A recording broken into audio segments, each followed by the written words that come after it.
귀한 찬양해 주신 우리 이영일 권사님, 이순남 권사님에게 감사의 말씀을 전합니다.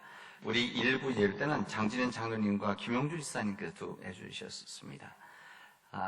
우리 성가대에서 이번 9월 첫째 주, 창조절 첫째 주일을 우리 교회 어른들에게 우리 찬양을 부탁하셔서 우리가 찬양하는 삶이 우리 안에서 계속 이어져야 된다는 좋은 메시지를 우리 찬양을 통해서 알려주셨습니다. 우리 두 분 얼마나 이것을 얼마나 준비하셨겠습니까? 기도하는 마음으로.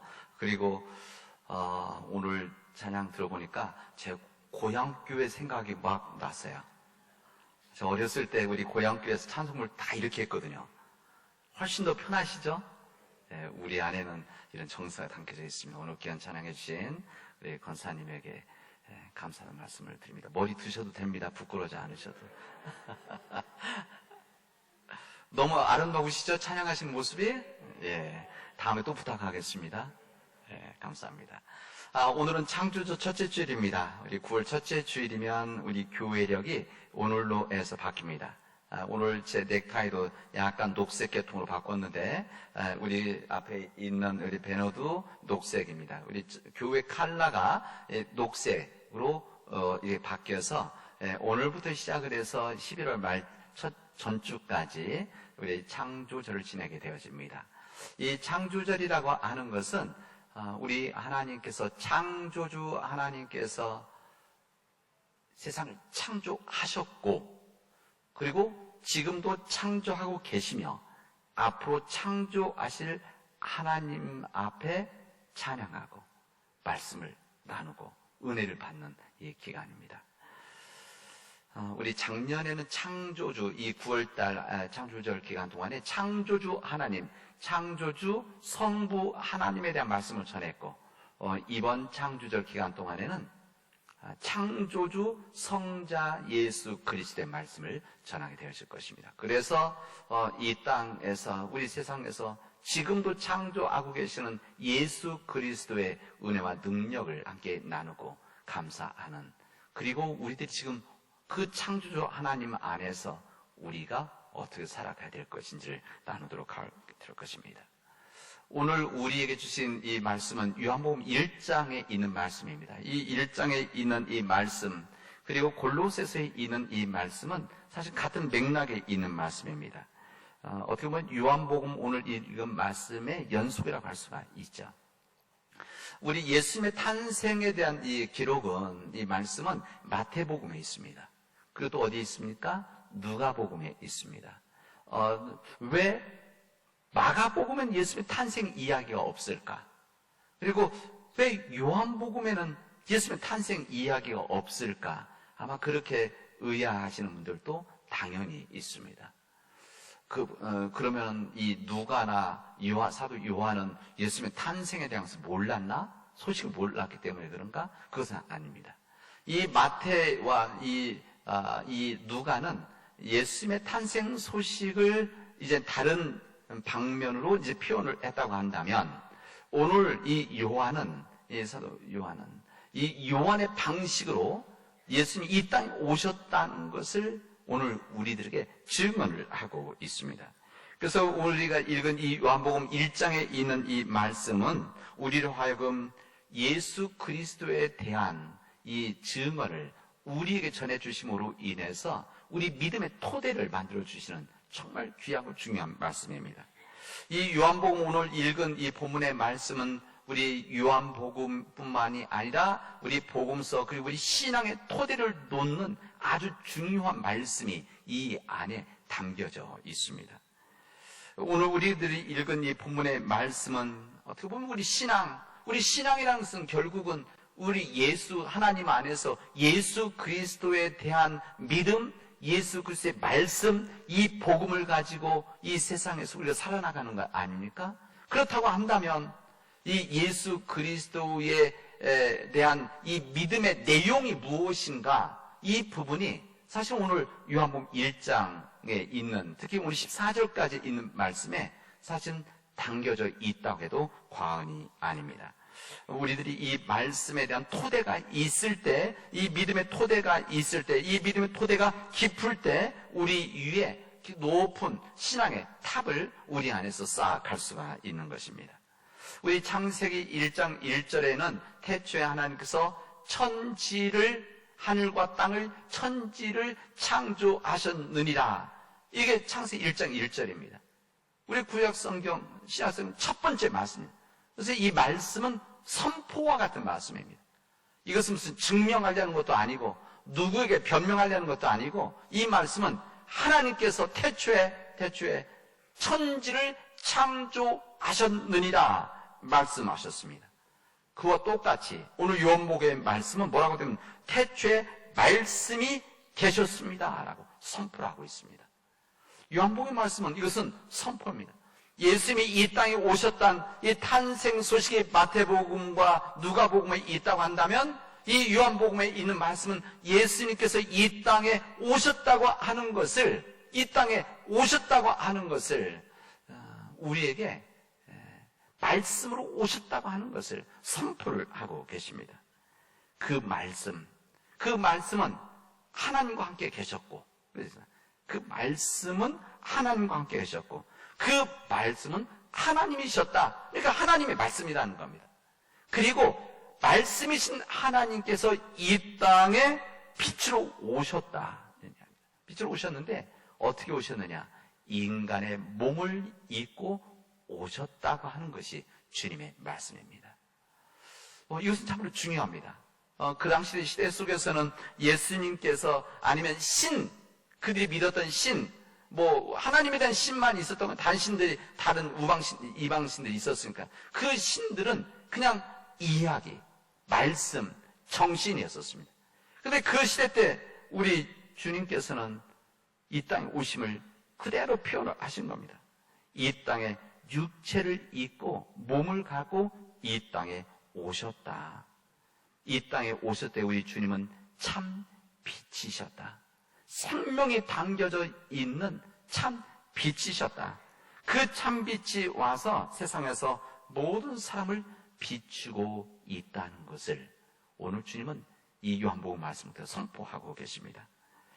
이 땅에 오신 하나님, 이 땅에 오신 말씀, 그리고 이 땅에 오신 그 예수님이 참 빛이다. 그 참 빛이 우리 가운데 거하고 있다라고 하는 이 사실은 우리 믿음이 어떤 믿음이어야 될지를 우리에게 그대로 알려주시고 있습니다. 오늘 귀한 말씀이지만 우리 이 말씀 가운데 예수님 참 빛이셔서 참 빛이 세상에 왔는데 참 빛으로 오셨는데 몇 사람들, 아니면 예수님 믿는 사람들, 하나님을 믿는 사람들, 이런 사람들에게만 빛으로 오신 것이 아니라 우리 성경에는 각 사람이라는데 이것은 모든 사람들, 세 번째 모든 사람이 나옵니다. everyone 이렇게 됐습니다. 모든 사람들에게 참 빛이 되어 주셨다, 이런 이야기입니다. 하나님을 알든지 모르든지, 예수님을 알든지 모르든지, 믿든지 안 믿든지, 다른 신을 섬기든지, 다른 민족 관계없이 우리 예수님은 이 땅에 참빛으로 오셔서 모든 사람들에게 비추이시는 하나님이시라는 것을 우리에게 알려주시고 있습니다. 저는 이 말씀이 은혜가 되십니다. 이 말씀이 전 목회의 중요한 방향이라고 할 수가 있습니다. 그러니까 목회라고 하는 것은 또 목회뿐만이겠습니다. 우리 교회 사역이라고 하는 것은, 우리 교회라고 하는 것은 하나님 믿는 사람들만을 위한 교회가 아니라 이 세상을 위한 교회, 그리고 이 세상을 위한 목회, 이 세상의 목회자, 그러니까 제 목회 대상은 우리 교인들 뿐만이 아니라 우리 남은 지역에 있는 이 모든 사람들이 저에게는 목회 대상자들. 여기 있는 우리 목회하는 사람들만 목회가 아니라 이 세상 자연 만물이 하나님의 자연이기 때문에 여기 또한 하나님의 목회자의 대상이라는 것을 저는 그렇게 깨닫고 알고 있습니다. 근데 14절에 보면 이렇게 말씀이 있습니다. 오늘 있는 이 말씀은 요한복음 1장 1절 14절까지 있는 말씀은 그냥 이 말씀만 잘 읽고 묵상만 해도 됩니다. 그만큼 이 말씀이 너무 고귀한 말씀이고 이 말씀 자체가 이게 설명 붙이지 않아도 되는 말씀입니다. 근데 이제 이해를 해야 되니까 그래서 설교를 하는 것이죠. 이 14절을 보면 이렇게 되어져 있습니다. 말씀이 육신이 되어져서, 말씀이 육신이 되어져서 우리 가운데 거하셨다. 거하심에 이렇게 되어져 있습니다. 이게 무슨 말씀이냐면 우리 하나님께서 인간이 되셨다는 말입니다. 인간이 되셨다. 태초부터 계셨고 태초에 온 우주를 창조했던 그 말씀이신 하나님께서 육체를 입고 이 땅에 내려오셨고 이 땅에 오셨고 그리고 그 육체를 가지고 이 땅에서 사셨다. 그게 바로 우리가 믿고 있는 예수 그리스도시다. 이것을 말씀해 주시는 것입니다. 이것을 우리는 보통 한자로 옛날부터 성육신이다 이렇게 말합니다. 성육신. 우리 성경에 성육신 표현은 없지만 이것을 묶어서 뭐라면 하나님께서 육신 이 땅에 오셨다. 성육신, 영어로 incarnation 이렇게 되어 있습니다. 육신이 오셨다. 이것 성경은 우리들에게 끊임없이 알려주십니다. 여러분, 이 복음서가 쓰여질 때, 이 말씀이 전해질 때 당연히 그때는 히랍 시대입니다. 히랍의 문화가 지배하고 있던 시대죠. 이 히랍의 이 정신이라고 하는 것은 이원론입니다. 그러니까 정신과 물질, 인간의 몸 이것이 분리되어져 있고 이것을 구분해서 형이상학, 형이학 이런 철학적인 표현 안 쓰더라도 사람의 생각과 정신 고기하고 우리 인간의 몸은 개덩어리다. 쉬운 말은 아무것도 아니다. 이것을 이야기했던 그 시대입니다. 그런 시대 속에서 하나님께서 이 땅에 몸으로 이 땅에 오셨다고 하는 것은 그 당시 때로서는 놀라운 말씀이셨습니다. 사람들이 인간의 몸을 무시하고 인간의 몸이 아무것도 아니라고 개덩어리라고 하고 이런 몸인데 그 몸을 입고 신이 이 땅에 오셨다고 하는 것은 이것은 그들에게서는 놀라운 소식이었었습니다. 우리 하나님의 아들은 하나님이시죠. 하나님의 아들 되신 우리 예수님께서 이 땅에 육체의 몸을 입고 이 땅에 오셨다고 하는 것, 그리고 이 땅에 오셔서 우리 가운데 거하셨다고 하는 것은 비천하게 여겨지는 인간의 몸 속에서 살아셨다 이런 이야기입니다. 그래서 인간이 겪고 있는 인간의 어려움, 인간의 힘듦, 인간의 고통, 인간의 비통함을 우리 주님은 그대로 느끼셨습니다. 우리도 그렇지 않습니까? 본인의 아픈 경험이 있는 사람들은 다른 사람들의 아픔을 공감을 하고 이해를 합니다.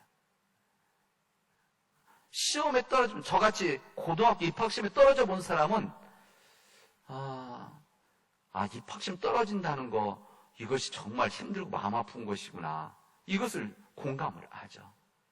우리 자녀들의 문제들에 대해서 심히 고통을 느꼈던, 힘듦을 느꼈던 사람들은 다른 자녀들이 어려움 속에 있으면 탓하지 않고 그대로 공감을 합니다. 바로 우리 주님은 그러신 거죠. 우리 주님께서 이 땅에 오셔서 인간의 몸으로 오셔서 화려한 궁전에서 태어나신 것도 아니고 말구유에서 태어나시고 그 가운데 사시던 주님이시기 때문에 인간이 가지고 있는 인간의 아픔과 고통과 비통과 고통을 다 체험하고 느끼신 분이신 우리 주님이시기 때문에 우리 인간, 단순히 우리 가족들이 느끼는 이 아픔과 힘든 고통을 그대로 주님은 아시고 그러기 때문에 우리를 불쌍히 여기시는, 그래서 우리와 함께 하시는, 우리가 은혜 능력을 주시는 우리 주님이시라는 것을 오늘 요한복음 14장 1장 14절의 말씀 통해서 우리에게 알려주시고 있습니다. 여러분, 우리 주님께서 이 땅에 오실 때 인간의 몸으로 이 땅에 오셨다고 하는 것, 말씀이 육신이 되어서 우리에게 오셔서 우리 안에 거했다고 하는 것은 우리가 어떻게 살아가야 할지 알려준 주님의 말씀이자 방향입니다. 이게 무슨 말씀인가 하면 우리 교회는 주님의 몸된 교회라 하지 않습니까? 우리 주님의 몸된 교회, 이 주님의 몸된 교회는 누구를 닮아가야 되는? 주님을 닮아가야 되는 겁니다. 주님 말씀대로 살고 주님이 하셨던 대로 우리들이 살아갈 때에 주님 몸된 교회는 생명이 있는 교회가 되어집니다. 그렇지 못하면 그냥 교회는 건물이죠. 그냥 조직입니다. 그러나 진정 우리가 믿음 안에서 주님 몸된 교회라고 한다면 주님께서 사셨던 말씀 그대로 살아가는데, 바로 우리 주님께서 말씀이 육신이 되어져서 사람들 가운데 거하셨다고 하는 것은 우리 교회가 그렇게 살아가야 된다는 것입니다. 우리 교회가 세상 안에서 살아가야 된다. 세상 가운데 살아가야 된다. 세상 가운데 거함으로 인해서 인간이 믿지 않는 사람들이나 우리들이 느끼는 인간의 고통과 아픔과 이 비통함을 그대로 함께 느끼면서 이것을 함께 나누고 이것을 위해서 기도하고 이것을 위해서 일하는 그런 믿음의 백성들이 되어질 때 교회가 교회답게 되어진다는 것을 우리에게 말씀해 주시는 것입니다. 우리 주님께서는 요한복음 17장, 요한복음 17장이라고 하는 것은 예수님께서 마지막 제자들에서 기도하신 내용 아닙니까? 요한복음 17장 전체는 예수님의 기도문입니다. 그리고 예수님은 그 다음에 붙잡혀 가시죠. 근데 이 예수님의 마지막 이 기도, 이거는 예수님의 간절함 담겨져 있는 믿음의 고백이자 간절한 기도인데, 여기 주님께서 이렇게 말씀하십니다. 아버지께서 나를 세상에 보내신 것과 같이 나도 저희를 세상에 보낸다. 그게 주님 제자들을 위한 기도십니다. 하나님 아버지께서 예수님을 세상에 보내신 것 같이 우리 예수님도 제자들을 세상에 보낸다. 이것을 이미 주님은 요한복음 1장에서 이미 말씀하신 거 아닙니까? 빛이 되신 말씀이 되신 하나님께서 그 말씀이 육신이 되어서 이 세상에 오셨고 그리고 우리 가운데 거하셨다. 이 말씀을 그대로 주님은 고백을 하고 계십니다. 이 말씀은 우리가 교회 안에서만 거룩한다고 말할 것이 아니라 세상에 나가서 빛의 삶을 살아야 된다는 겁니다. 이 세상에 참 빛으로 오신 예수님이시기 때문에 참 빛으로 오신 예수를 믿는 우리들 또한 교회에서만이 아니라 세상에 나가서 교회 울타리를 넘어서서 세상을 위한 빛이 되어져야 된다. 이 말씀입니다. 우리 자체가 빛이 아니라 우리를 통해서 빛은 참빛인 예수 그리스도의 빛을 전해야 되는 이 사명이 우리에게 있고 믿음의 가족들, 가정이 있고 우리 교회가 그 사명을 감당할 때만이 주님의 교회다. 이것을 우리에게 말씀하시는 겁니다. 여러분, 우리 주님께서 마태복음 5장에서 우리에게 세상의 빛이 되어져라 말씀하십니다. 교회에서 빛이 아니라 세상의 빛이 되어져라. 그리고 세상에 나서 세상의 소금이 되어지라. 이렇게 말씀하십니다. 여러분, 빛이라고 하는 것은 어둠을 전제로 하는 이야기입니다. 여러분, 어둠이 없는 곳에서 여러분 전기불을 켜고 프레시를 켠다고 해서 효과가 있습니까? 전혀 효과가 없습니다. 주님께서 빛을 말씀하실 때는 어둠을 전제로 하는 이야기입니다. 어둠과 같은 세상, 어둠과 같은 사람들, 어둠과 같은 세상의 힘들, 이 어둠과 같은 세상의 탐욕들에 대해서 우리가 예수 그리스도의 빛을 가지고 참 빛이 되어져서 그 어둠 속에 있는 세상과 사람들과 공동체에 빛을 발하라고 하는 것이 바로 우리 주님의 말씀입니다. 여러분, 어둠이라고 하는 것은 어둠 자체가 있는 것이 아니라 어둠이 아니라 빛이 없으면, 우리 빛이 없으면 어둠인 겁니다. 여러분, 시간이 지나서 밤이 되어지면 무슨 검은 무슨 먹이 여기 뿌려지는 겁니까? 무슨 어두운 검은 구름이 이 안에 끼어서 어두워지는 겁니까? 그게 아니라 빛이 없으면 어둠이 되어지는 겁니다.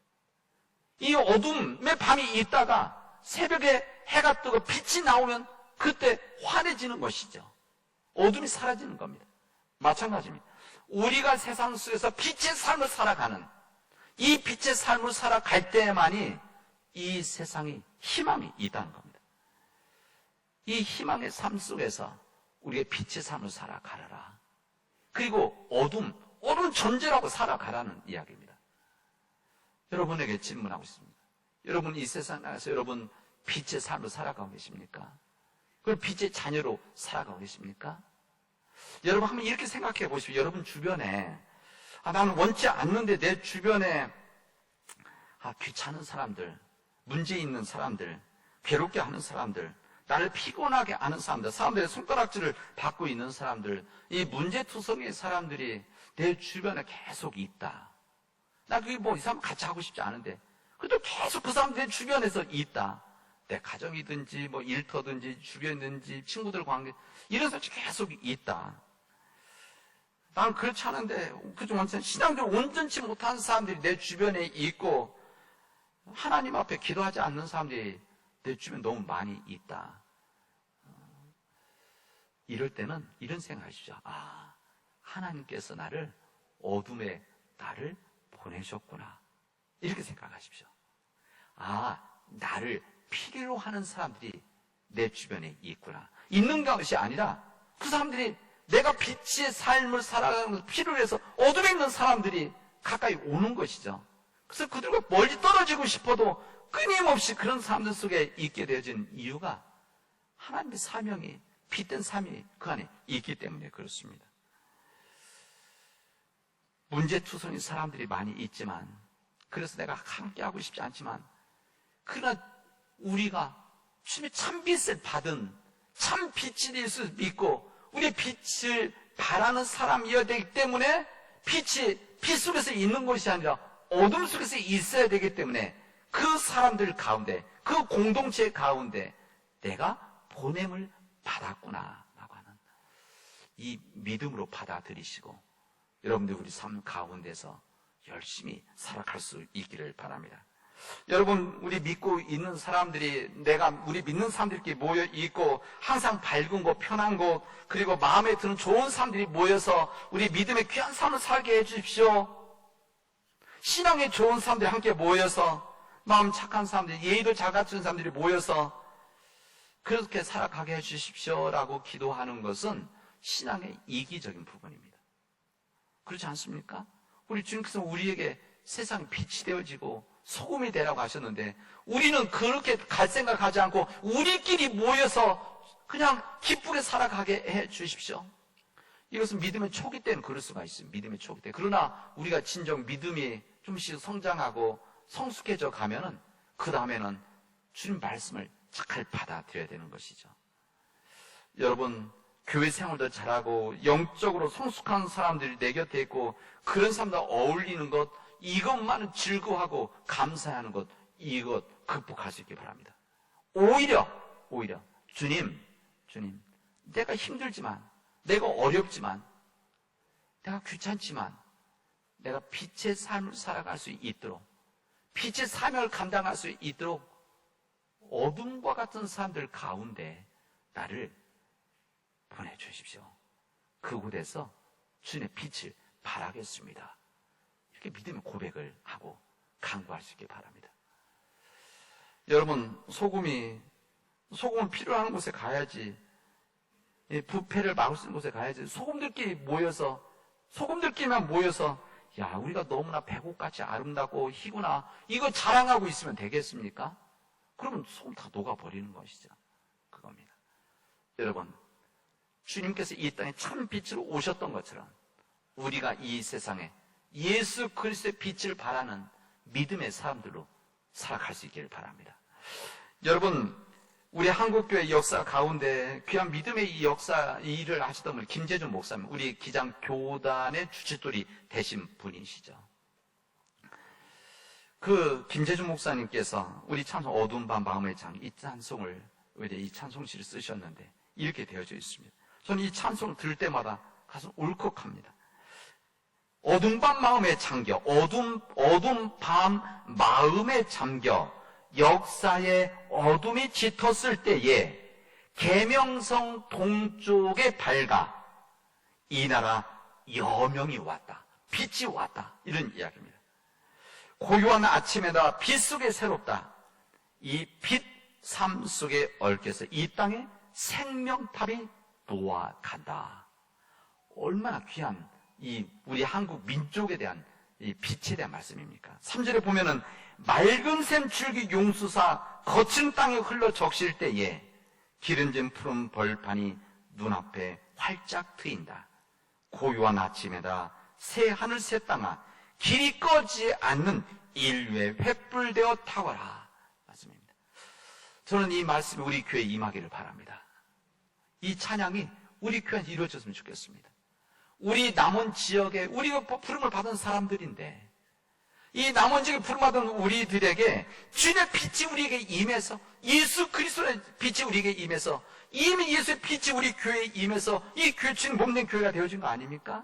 우리 교회가 우리 안에서 빛의 바람을 통해서 여기 나와 있는 그대로 맑은 샘 줄기 용수사, 우리 교회에서 예수 그리스도의 생수의 이 샘물이 우리 용수 치솟아 올라서 거치는 땅에, 찬송하는 이 메마른 거치는 땅에 흘러 적시는, 그래서 이 땅, 우리가 오늘 남은 땅이 주님의 말씀으로, 주님의 뜻으로 기름진 푸른 벌판이 눈앞에 활짝 트여지는, 그래서 이 고요한 아침에다 새하늘 새 땅 꺼지지 않는 인류의 횃불 되어지는 우리 교회, 우리 한국교회, 믿음의 백성들이 되어진다면 하나님이 얼마나 기뻐하실까 생각해 봅니다. 우리 사랑하는 믿음의 교회 여러분, 이제 우리가 이제 어둠 탓하지 마시고, 이 내 주변에 있는 어둠 탓하지 마시고, 내 개인적으로 내 과거의 삶 속에서 나는 진들을 그리는 어둠이 있다고 한다면, 그리고 우리 가정에 어둠과 같은 힘이 피하고 싶은데 계속 쌓여져 있다면, 우리 한국 사회 속에 있는 이 어둠과 같은 도전들, 요즘과 같이 기후위기와 이 코로나 바이러스 같은 이 어둠이 있다 할지라도 이 어둠 앞에 우리가 절망하지 않고 이 어둠을 탓하지 않고 우리들은 예수의 참빛을 바라는 이 작은 촛불과 같은 이 헌신된 이 삶을 통해서 우리가 허락해 주신 남은 땅을 구원하는, 여성님 찬송하면 안 돼요. 거칠은 메마른 땅을 예수의 생수로 흘러 적시게 만드는 이 믿음의 역사가 우리에게 있다면 우리는 예수 그리스도 안에서 참 소망을 가지고 살아갈 수 있는 것이다. 아무리 우리에게 두려운 일이 있다고 할지라도 그 두려움을 이겨나가는 믿음이, 힘이 승리할 수 있다라는 이 소망을 가지고 오늘 하루도 또 내일도 남은 인생을 그렇게 살아가는 우리 믿음의 백성들이 되어지를 주님의 이름으로 축원하겠습니다. 기도합시다. 은혜가 풍성하신 하나님 감사합니다. 주님, 우리 교회가 그런 빛의 교회가 되어지게 하여 주시옵소서.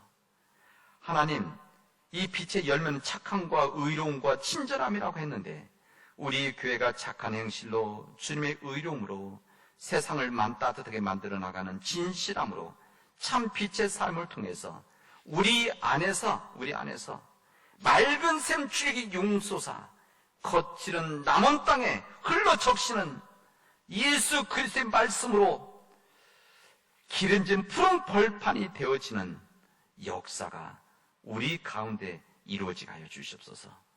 이 소망으로 부름받은 우리 모든 교우들 믿음 안에서 하나가 되어져 서로 사랑함으로 이 주님의 일을 감당케 하여 주시옵소서. 이 모든 말씀을 예수 그리스도의 이름으로 기도합니다. 아멘.